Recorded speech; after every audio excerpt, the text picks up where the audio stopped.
روزانہ دینی معلومات حاصل کرنے کے لیے چینل کو ابھی سبسکرائب کریں، ہماری ویڈیو کو لائک اور شیئر لازمی کریں۔ اعظم رضی اللہ تعالیٰ ایک مرتبہ حضرت کعب احبار سے کہتے ہیں، اے کعب، اس حدیث کو جو میں پڑھنے جا رہا ہوں، مفتی اعظم مکہ علامہ ابن حجر نے بھی اپنی کتاب میں لکھا، اور خاتم الحفاظ علامہ جلال الدین سیوطی رحمت اللہ علیہ نے بھی اپنی کتاب میں لکھا۔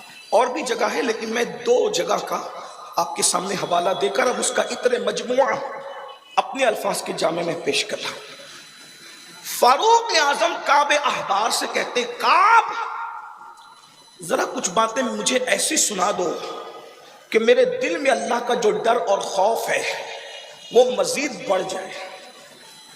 فاروق اعظم، حالانکہ حضرت فاروق اعظم کا خوف کتنا تھا، اگر آپ ان کی سیرت پڑھیں گے تو پتہ چلے گا ان کے خوف خدا کا عالم یہ تھا۔ ایک آیت سنی، ان عذاب ربک لواقع من دافع، اللہ کا عذاب، تیرے رب کا عذاب واقع ہو کر رہے گا، اور جب اللہ کسی کو عذاب دینے کا فیصلہ کر لے تو اس عذاب کو کوئی ٹالنے والا نہیں ہے۔ جب یہ آیت مبارکہ سنی ہے، فاروق اعظم چیخ مار کر بے ہوش ہو کے زمین پہ گر پڑے ہیں، اور اللہ کے خوف کی وجہ سے کئی دن تک فاروق اعظم بیمار تھے۔ لوگ کورونا سے تو بیمار ہوئے ہیں، لوگ شوگر سے تو بیمار ہوئے ہیں، لوگ بلڈ پریشر سے تو بیمار ہوئے ہیں، لیکن یہ بیماروں کو دیکھیں جو اللہ کی عذاب کی آیتوں کو سن کر بیمار ہو گئے۔ وہ بھی کون؟ جن کو نامزد کر کے جنت کی بشارت دی گئی، جن کا پیر ایسا پیر تھا کہ ایسا پیر نہ ان سے پہلے آیا نہ ان کے بعد کبھی آ سکتا۔ ان کا مرشد وہ مرشد تھا کہ ویسا مرشد زمانے نے کبھی دیکھا نہیں۔ ارے ان کے مرشد کی شان تو یہ ہے کہ وہ مرشد جس طرف رخ کرتا ہے ہدایت کا قلمدان اس کے پیچھے پیچھے سفر کرتا ہے۔ کیسا وہ مرشد ہے جسے دنیا مرشد مرشدان، رہبر رہبران،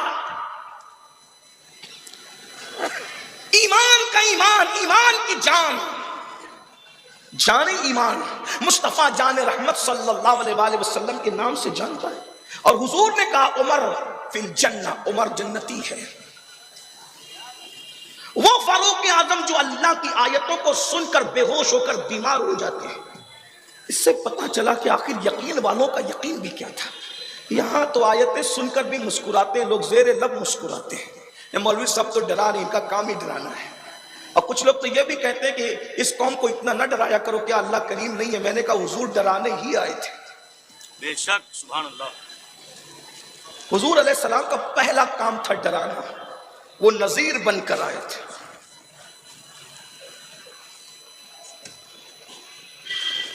جو رسول اللہ سے خوف و خشیت کی تعلیم حاصل کر چکا، وہ حضرت کعب سے کہتے، کعب ذرا ایسی بات مجھے سناؤ جس سے میرے دل میں اللہ کا ڈر اور خوف مزید پیدا ہو۔ حالانکہ ڈر اتنا ہے کہ آنسو رکتے نہیں اللہ کے خوف سے، آنسوؤں کے نشان ہے چہرے پر۔ سیدنا فاروق اعظم رضی اللہ تعالیٰ کے چہرے پر آنسوؤں کے نشان ہے۔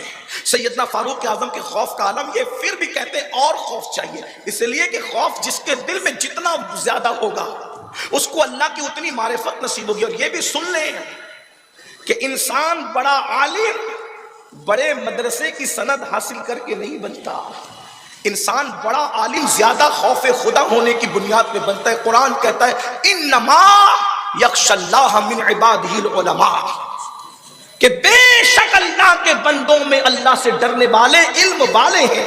علم جتنی بلندی پائے گا اتنا دل کے اندر خدا کا خوف جاگزی ہو جائے گا۔ سیدنا فاروق اعظم کے دل میں اللہ کا خوف، اللہ کی خشیت، اور کعب احبار سے کہتے کعب ذرا میرے دل میں اللہ کا ڈر اور بڑھ جائے، مجھے کچھ سنائیے۔ امیر المومنین سیدنا فاروق اعظم کی اس فرمان پر حضرت کعب نے کہا، امیر المومنین، جب قیامت کا دن ہوگا جسے میدان محشر کہتے ہیں، تو محشر کے دن اللہ تبارک و تعالی حکم دے گا فرشتوں کو کہ ذرا جہنم کو لے کر کے آؤ۔ محشر میں جہنم آئے گی۔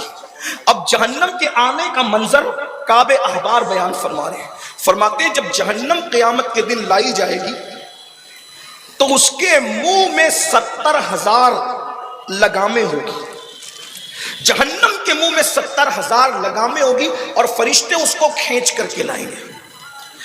جب لوگوں کے اور جہنم کے درمیان 100 سال کا فاصلہ ہوگا، 100 سال کا، فاروق اعظم کو کعب احبار کہتے ہیں کہ جب 100 سال کا فاصلہ ہوگا جہنم کے اور لوگوں کے درمیان، تو اس وقت لوگ جہنم کی چنگاڑ کی آواز سنیں گے۔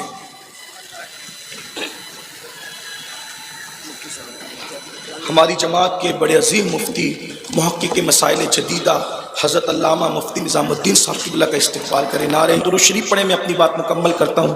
اللہ رب محمد صلی اللہ علیہ وسلم، نحن عباد محمد صلی اللہ علیہ وسلم، صلاۃ و سلام علیک یا جد الحسن والحسین وعلی آلک واصحابک یا جد الغوث الثقلین۔ تو عرض یہ کر رہا تھا، امیر المومنین سیدنا فاروق اعظم نے کہا کعب ذرا مجھے ایسی بات سناؤ جس سے میرے دل میں اللہ کا ڈر، اللہ کا خوف مزید پیدا ہو۔ تو سیدنا کعب احبار کہتے ہیں امیر المومنین، اللہ رب العزت فرشتوں کو حکم دے گا کہ وہ جہنم کو میدان محشر میں لائیں، اور جس وقت فرشتے جہنم کو میدان محشر میں لائیں گے اس کا نقشہ کس طریقے سے کعب احبار کھینچتے ہیں۔ حضرت کعب احبار فرماتے ہیں جہنم کے منہ میں اللہ اکبر لگامیں ڈال کر، اللہ اکبر لگامیں ڈال کر جہنم کو کھینچ کر کے لایا جا رہا ہوگا، اور 100 سال کا فاصلہ انسانوں کے اور لوگوں کے اور جہنم کے درمیان ہوگا۔ اس وقت جہنم کی چنگاڑ کی آواز آئے گی، پوری مخلوق اللہ اکبر میدان محشر میں ساری مخلوق، کعب احبار کہتے ہیں چاہے وہ فرشتے ہوں، چاہے وہ انبیاء ہوں، چاہے وہ انسان ہوں، سب لوگ اپنے اپنے گھٹنوں کو زمین پر ٹیک دیں گے۔ سب اللہ کی خشیت کی وجہ سے، اللہ کے خوف کی وجہ سے۔ ایک ہستی ہے جسے مصطفیٰ جان رحمت صلی اللہ علیہ وآلہ وسلم کہتے ہیں، ان کے علاوہ ساری مخلوق گھٹنوں کو زمین پہ رکھ دے گی۔ اس کے بعد کعب احبار کہتے ہیں امیر المومنین اسی پر بس نہیں بلکہ کیفیت یہ ہوگی کہ جب دوسری مرتبہ جہنم کہ اللہ اکبر شرارے بلند ہوں گے اور جہنم سے چنگاڑ کی آواز آئے گی، تو لوگوں کی کیفیت یہ ہوگی جب وہ جہنم کے شرارے بلند ہوتے ہوئے دیکھیں گے تو لوگوں کے دل ان کے سینے میں نہیں رہیں گے، لوگوں کے دل ان کے سینے سے نکل کر ان کے حلق میں اٹک جائیں گے۔ تھوڑا تصور کیجئے، راتوں کو آبادی میں گزارنے والوں ذرا غور تو کیجئے، معصوموں کی اس بارگاہ میں کیا شان ہے، ہمارا کیا حال ہوگا۔ قرآن کہتا ہے یوم یقوم الروح والملائکہ صفا لا یتکلمون الا من اذن، اللہ اکبر۔ اس دن کی کیفیت قرآن بیان کر رہا ہے، جبریل امین اور سارے ملائکہ اللہ کے خوف سے، اللہ کی ہیبت سے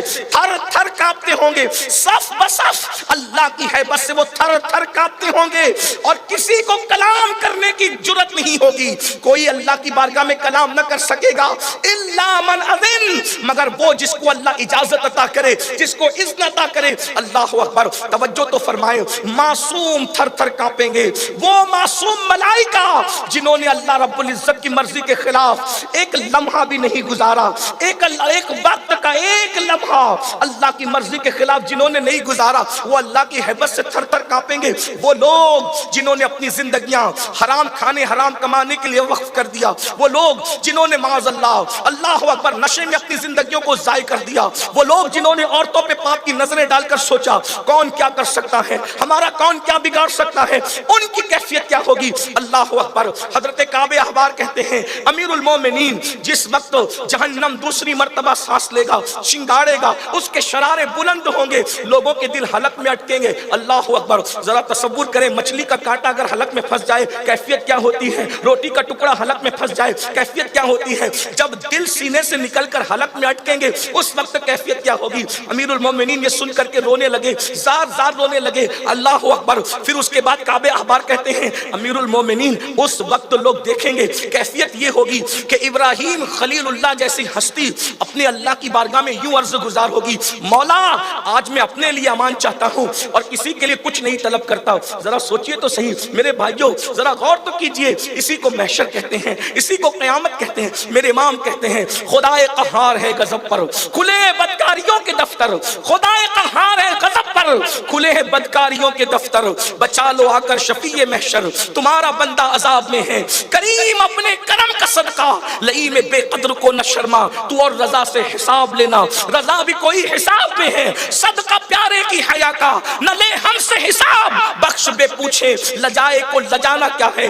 دھیان سے سنیے میرے آقا صلی اللہ علیہ وسلم کے غلاموں، کعب احبار رہے ہیں، جس کو علامہ ابن حجر مفتی اعظم مکہ لکھ رہے ہیں، خاتم الحفاظ علامہ جلال الدین سیوطی لکھ رہے ہیں، خلیل اللہ اپنے رب کی بارگاہ میں عرض کریں گے مولا تو نے مجھے اپنا خلیل بنایا تھا مقام خلت کا واسطہ، پروردگار آج ابراہیم کو امان دے دے۔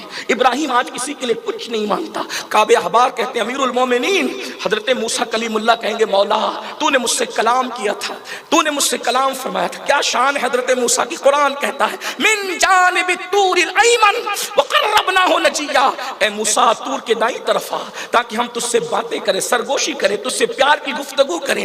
وہ موسیٰ جس کو طور کی دائیں طرف بلا بلا کر پیار کی گفتگو کی جا رہی ہے، وہ اللہ کے کلیم حضرت موسیٰ کہیں گے مولا آج میں اپنے لیے امان طلب کرتا ہوں، کسی کے لیے کچھ نہیں مانگتا۔ سیدنا فاروق اعظم مزید آنکھوں میں آنسو تھے اور آنکھوں سے آنسو بہتے جا رہے تھے۔ اس کے بعد حضرت کعب کہتے ہیں امیر المومنین حضرت سیدنا عیسیٰ علیہ السلام کی شان یہ ہوگی کہ حضرت سیدنا عیسیٰ علی نبینا وعلیہ الصلاۃ والتسلیم اپنے رب کی بارگاہ میں گھٹنے ٹیک کر کے عرض کریں گے مولا آج میں صرف اپنے لیے امان چاہتا ہوں، حتیٰ کہ میں اپنی ماں مریم کے لیے بھی تجھ سے کوئی سوال نہیں کرتا، مجھے صرف تو امان میرے لیے امان عطا کر دے، میری ماں مریم کے لیے بھی میں کچھ نہیں طلب کرتا۔ اس کو محشر کہتے ہیں، یہ میدان محشر ہے۔ اب قرآن کہہ رہا ہے وَلْتَنْظُرْ نَفْسٌ مَا قَدَّمَتْ لِغَدٍ، اس دن کے لیے ہم نے کیا تیاری کی۔